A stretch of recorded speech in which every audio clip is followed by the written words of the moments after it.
I'm more excited that you can actually take it outside. Rather than getting your camera out of your pocket, you can just do the gesture of taking a photo, and it takes photo for you. Right? Thank you. And later, I can find a wall, anywhere a wall, and start browsing these photos. Or maybe, okay, I want to modify this photo a little bit and send it as an email to a friend. So we are looking for an era where computing will actually merge with the physical world.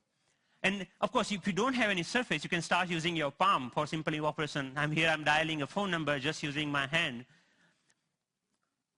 Yep. The camera is actually not only understanding your hand movements, but interestingly is also able to understand what objects you are holding in your hand. What we are doing here is actually, for example, in this case, the book cover is matched with so many thousands of, or maybe millions of books online, and checking out which book it is. Once it has that information, it finds out more reviews about that, or maybe New York Times had a sound overview on that, so you can actually hear on a physical book as a review of a sound. Gave a famous talk at Harvard University. This was Obama's last visit last week to MIT. And in particular, I want to thank two outstanding MIT So I was seeing the live of his talk outside in just a newspaper.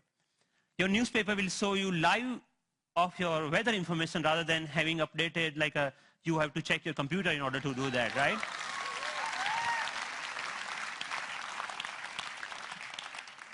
When I'm going back, I can just use my boarding pass and to check, oh, my flight has been how much delayed. Because at that particular time, I'm not feeling of opening my iPhone and checking out a particular icon. And I think this technology will not only change the way, yes, it will change the way we interact with people also, not only the physical world. The fun part is like I'm going to Boston Metro and playing Pong game inside the train on the ground, right?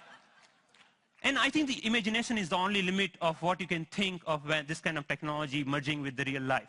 But many of you argue actually that all of our work is not only about physical objects. We actually do lots of accounting and paper editing and all this kind of thing. What about that? And many of you are actually excited about the next generation tablet computers to come out in the market. So rather than waiting for that, I actually made my own and just using a piece of paper.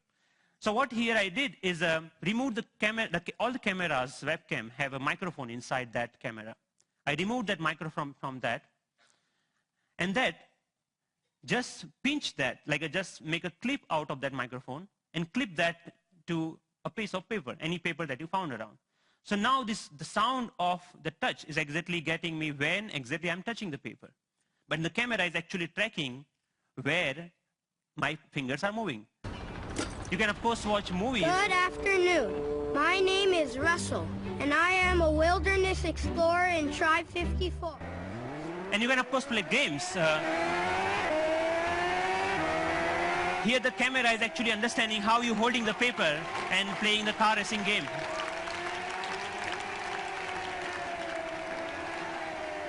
Many of you already must have thought, okay, you can browse. Yeah, of course you can browse to any website. So you can do all sort of computing on a piece of paper wherever you need it. So, but more interestingly, I'm interested that how we can take that in a more dynamic way. When I come back to my desk, I can just pinch that information back to my desktop so that I can use my full-size computer. And why only computers? We can just play with papers. Like paper world is interesting to play with. So here I'm taking a part of a document and putting over here the second part of from second place, and I'm actually modifying the information that I have over there. Yeah, and then I'm saying, okay, this looks nice. Let me print it out, that thing. So I have a now printout of that thing, and now, so the workflow is more intuitive the way that we used to do before, maybe 20 years back, rather than now switching between these two worlds. So as a last thought, I think that integrating information to our everyday objects will not only help us to get rid of the digital divide, the gap between these two worlds, but will also help us in some way to stay human, to be more connected to our physical world. And it will actually help us not end up being machines sitting in front of another machines. So that's all. Thank you.